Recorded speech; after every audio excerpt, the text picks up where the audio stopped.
Hello, what's up guys? I'm Kyle from KGR, and today we are going to take a look at the amazing Yamaguchi All Might figure. Now, I've had this figure for about a week. I was really excited for it because I absolutely love the Midoriya one, and it's probably one of my favorite figures on my shelf, or favorite figures of all time. So I had a lot of high hopes for this one, and plus the All Might figure I had before this was not very good. So is this figure as mighty as the hero himself? Well, let's take it out of the box and let's take a closer look. And he is here. And, he's falling. Oh no. There we go. That's a little bit better. But as you could tell, he has a hard time kind of fitting into the full frame. I had to like back up the camera and put him as far back as I can. He's quite a big figure. In fact, like probably about like from his feet to his hair, he's probably about like 8 inches tall or so. Like he's bulky. He's quite big compared to like Figma SH figure arts or anything. But with that said though, he does scale pretty well. Now my main concern with Amazing Yamaguchi was, which to be fair, I haven't played with any of the other figures before. I only like tapped into it because of My Hero Academia, like mainly with Deku. But from what I saw with the other like Marvel characters and stuff they've done before, is when it got very muscular, even though the articulation would be fantastic, they look very bad. At least when they're trying to stand up by themselves. As you can tell with All Might right now, like I think he looks fine standing normally. Like he's already a bulky figure, like he's a bulky character. So trying to get him to look normal is gonna be very tough for any action figure company. So even though he can't put his arms completely down, I'm not gonna like put that against the figure. Like I don't see anybody doing that well unless it's a statue. But overall, this figure looks really good. Like I was comparing it to the the McFarlane figure, and it does look better. I'll do comparisons towards the end. And the paint job for the most part is really solid. I only noticed like on his chest there's like something going on, like little indents. It's probably gonna be tough to see on camera, but in person you can see it. And he has a glossy finish, so I was very concerned about him getting all scuffed up, and I didn't know how to feel about the glossy finish, but to be honest, like, it kind of works. I like it. It's fine. But I did manage to scuff this figure a little bit, but there's a little bit of explaining to do. Here, I was trying to take off his head, I believe, or his hand or something, against a metal grill, where, like a flat top on a grill, because it was outside, and I was like getting all my accessories outside, doing my outdoor photo shoots, which you can see on Instagram, link down below. And there's a couple of spots where it literally grinded against it, and it was a loud screech. And I'm like, oh no, it like killed my soul, like as it screeched. But like, there's only a couple of marks, and of course he fell down a couple of times, which I'll get into that later too. But surprisingly, I was scared that he was gonna scuff really easily, but no. From what I noticed, he doesn't scuff all that much at all. I don't know what kind of finish they did, but the paint holds up. I'm impressed. Now, the joints are really tight with this figure, but because the figure is so bulky and there's so much plastic on top of it, the ankles sometimes give out. I think I was watching the Foosh's review on this thing, and he mentioned something really accurate. Like, the joints are tight, but it's like too much for the figure. There's too much weight on top of it. So like sometimes you'll probably have a hard time balancing this figure, which in this review I'm making it look fine because, you know, I'm just standing him. But like when you actually try to pose him and stuff, the way the ankles are set up, I mean, like I said, they're tight. It's just there's too much going on sometimes. So there's going to be a chance you're probably going to drop this figure every now and again, especially if you're like on a not so level surface. But for the most part, his hand fell off. It's not a KGR review without something happening. But yeah, posing him, like he feels mostly great. The only main gripe I have about this figure is not being able to make him lean back much at all. Like right here, this is like where it kind of stops it. Like I want to be able to lean him back more, but as soon as I go to, he pops off this ball socket real easily. No, I can't say real easily. Like it does take effort to really pop it off, but like the fact that I can't lean him back at all is very disappointing. Because leaning forward, yeah, he could do that no issue. But unfortunately, going back, like that's pretty much as far back as you're gonna get.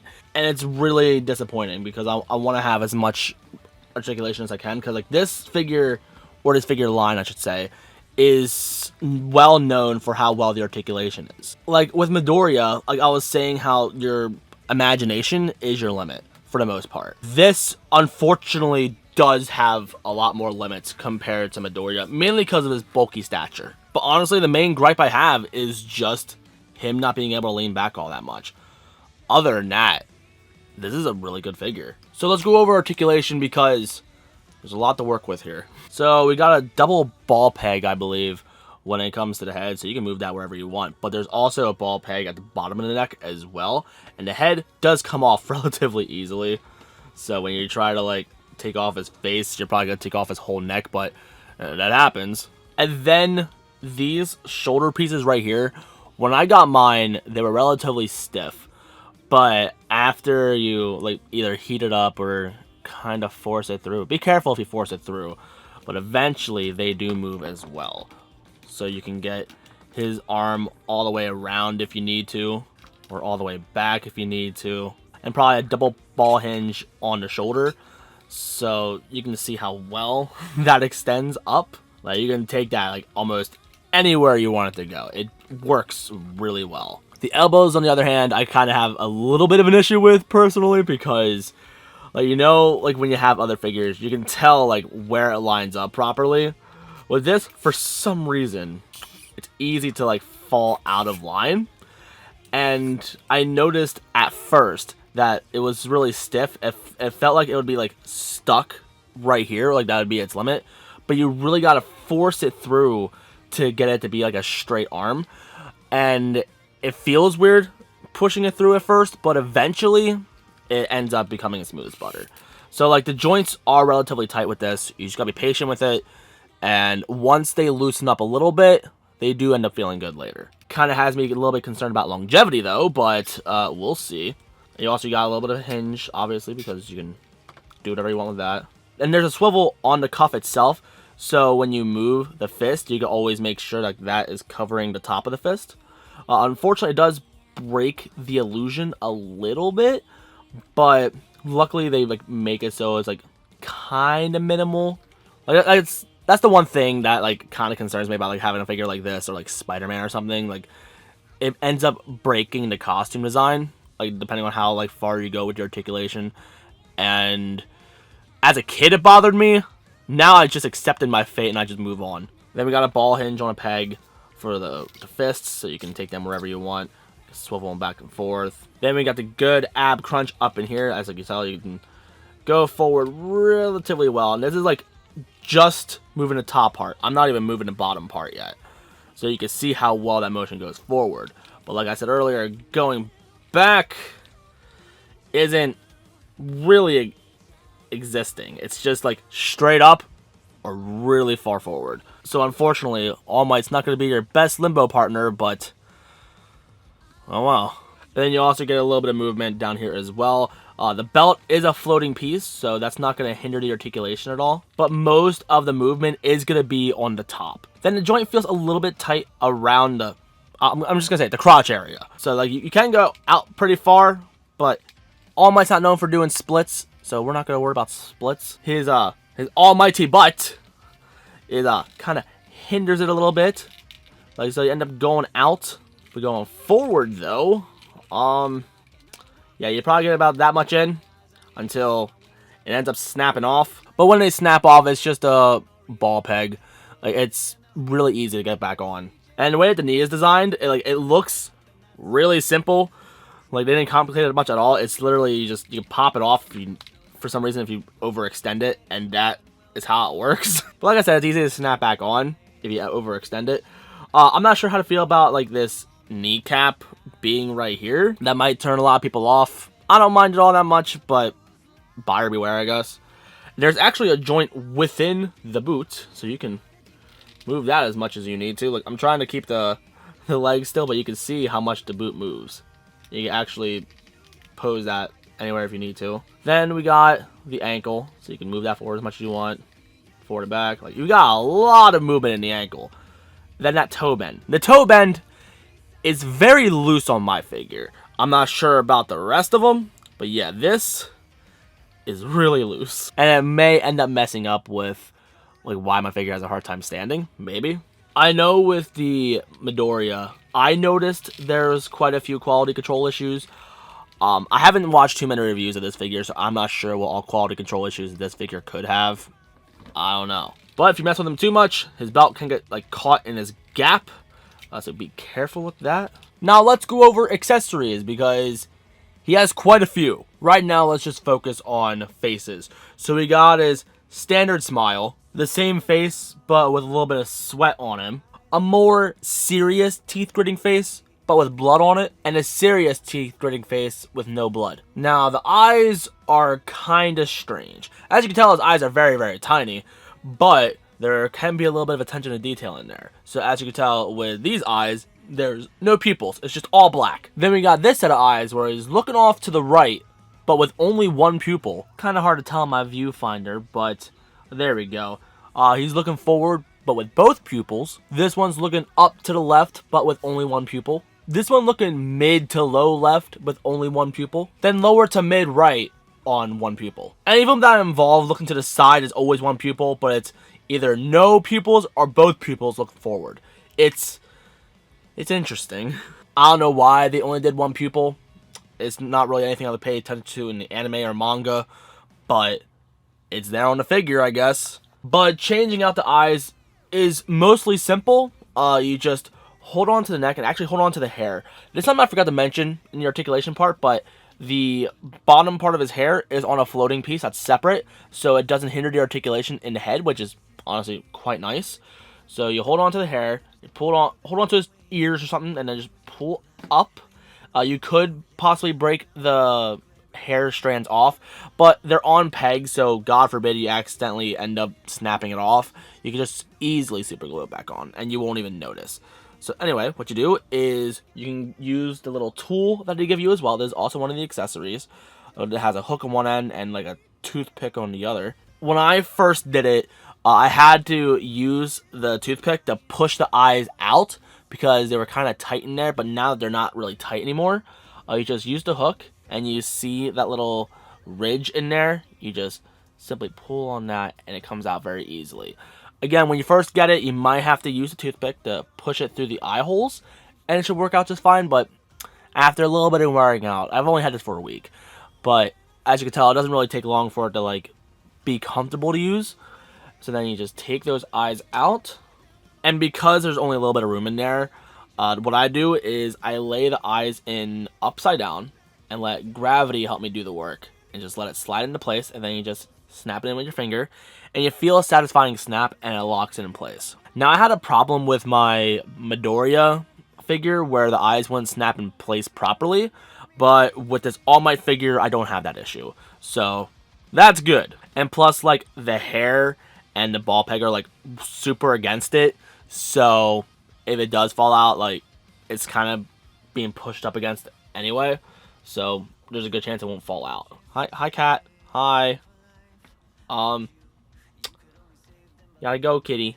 But if you ended up getting this figure and you have quality control issues, let me know in the comments. It doesn't just let me know, it also lets other people know in the community, like, hey, look out. But now, let's go over hands. And as you can tell, we got some standard fists with All Might, some open, spread out hands, some gripping hands, some snitching pointer finger hands, some peace hands, karate chop hands, and surprisingly, only one thumbs up hand. And we obviously got a lot more. We got a display stand with a lot of peg holes in it, a standard arm to hold the figure, which I highly recommend actually tightening these a little bit because All Might's quite heavy, and this stand alone is not going to handle it, but if you tighten it, it should be just fine. All Might on the back has two different peg holes, one on his back, which, to be honest, it's not tall enough for that. You're going to mainly be using the one on his butt. We have a longer, skinny one, which don't use this for All Might. This is going to snap. It is mainly going to be used for the extra, like, smash effects, which, coming up. We got a Luigi Smash and a Super Smash Brothers. We also got this gripping for the one stand, like the smaller one, which, to be honest, I'm not sure how well you're going to use this on these figures, but if you want to use it on SH Figure Arts and stuff, you can. It's a nice option. we got this little piece that goes onto a stand, like so, I think. Yeah, there we go, like so. And then we slip on one of the announcements or the effects, and bam! Smash! And then we have a few of these like air busting effects, which they all can snap together, but if you only want to display one, you can. But I feel like they mainly work together when they're all snapped together. They snap relatively easy together. Yeah, actually, how do you do this again? Oh yeah, so you gotta see this hook, see this hole, and do that. And when it comes to the final one, you gotta put it in all crooked so you can get them all to fit right with each other. Get a side above, this one bottom, and bam, there you go. You got yourself a full circle smash. You can put that on his foot. You can actually hang that on his arm if you want. So, pouched with his eyes, there is going to be a clear piece and some yellow pegs. I'm not going to lie to you. When I first unboxed this, I saw these yellow pegs. I'm like, what are these for? I don't see anywhere that like has pegs like this. I thought it was like replacement pegs like with Figma or Nendoroid, but no. Like these are all mainly for this little effect piece, and they can peg either into the holes on his arms or on his feet. Or possibly put it on his butt and make it look like he broke wind. And I mean, I guess I can demonstrate it for you quick. Let me open this up. Use a little tool they give you to get this out, because stop, sweet lord. There we go. Now, oh crap! Wow, we didn't get the peg. There we go. We need this. Okay, we're gonna put this back in here. I guess we'll put this on All Might's arm. Or no, we want the yellow part in All Might's arm because it actually matches his cuffs. Yeah. And then you can just plug this peg anywhere you want, I guess. And the yellow peg is on a hinge, so you can articulate that wherever you need. Unfortunately, like it's kind of a little bit heavy, so the only way it really looks right is if you have it like above, like that, and you just rotate the fist accordingly. So there you go. That actually looks kind of cool. I'm probably not going to use it all that much, but that's an option. Pixel Dan says it best, but okay, it's comparison time. Okay, now we're going to compare him to the McFarlane All Might, which height-wise, I mean, it almost works. But unfortunately, the colors is much flatter, mainly because of the matte finish, and the paint doesn't look all that good. The face sculpt looks kind of weird. I don't know. I was just never really much of a fan of the McFarlane All Might. I just got it just because it scales half decently well with the Figmas, and I wanted All Might to go with my Figmas. But the amazing Yamaguchi, like as you could, like it doesn't look too different if you're comparing them side by side like this. But in person, believe me, the amazing Yamaguchi is a much better looking figure. The only thing that this All Might has on it is that it can actually lean backward a little bit. Like, yeah, McFarlane got that one on McFarlane. But other than that, like, this is a really ugly figure. I'm actually getting rid of this. I'm going to give this to one of my friends. Next up, let's compare him to amazing Yamaguchi Midoriya. And as you can tell, there is quite the height difference. I think it looks worse on camera, but when you actually have him in person, like, it's not that overwhelming, but it does scale well. They do a good job. Next, we can compare him to the Figma Midoriya, which is only slightly shorter than the amazing Yamaguchi one. So the scale is still mostly there. We also got Bakugo, which, again, scale works. And my newest piece to the collection, we also got Todoroki, which is going to be my next review going up. And I also have Kirishima and Yuraraka on the way as well. All the other figures that you've seen, they have been reviewed, but this one's going to be my next one, so look forward to that. Subscribe if you haven't. So overall, what are my thoughts on this figure? It took me a little bit to learn to love him. I had to break it in a little bit and play with it more, but now that I finally have it and play with it more, it is a good figure. It's not the best. Unfortunately, it's not as articulatable as I originally wanted it to be, but it works. You can do a good amount of poses, just not as many as Midoriya, for example. But if you're going to pick up any All Might figure, especially to go with your Figmas or the other amazing Yamaguchi, Midoriya, this is the All Might figure to get. I'm not sure if we're going to get one from Figma. Figma typically doesn't go for a giant scale like that, but they've done Hulk before, so there's a good chance we might get an All Might. But if we do get All Might, I don't think it's going to be as articulated, like not well ranged like this guy. But who knows? We'll see what happens. If we get a Figma All Might, I'm going to pick it up just to have the full line. But I think this is probably going to be the best one to get. And that is it for my review, guys. So thank you guys so much for watching. If you like the pictures that you see right now, I do a lot more pictures like this on Instagram. Link will be in the description. And if you're new and you like what you saw, you know what to do. Like I said previously, I have figure reviews going up for Todoroki, Kirishima, and Uraraka. I'm getting those relatively quickly. So I'll be playing with them for a bit and then doing reviews as soon as I can. New videos will be up every Friday, whether it be figure reviews or something related to nerd culture, like video games or something, I don't know. And I live stream quite often, so come in and say hi. I'm a small channel, I'll actually see your comment. Anyway, thank you guys so much for watching. I love you guys so much to death, and I'll see you on the next one. So peace.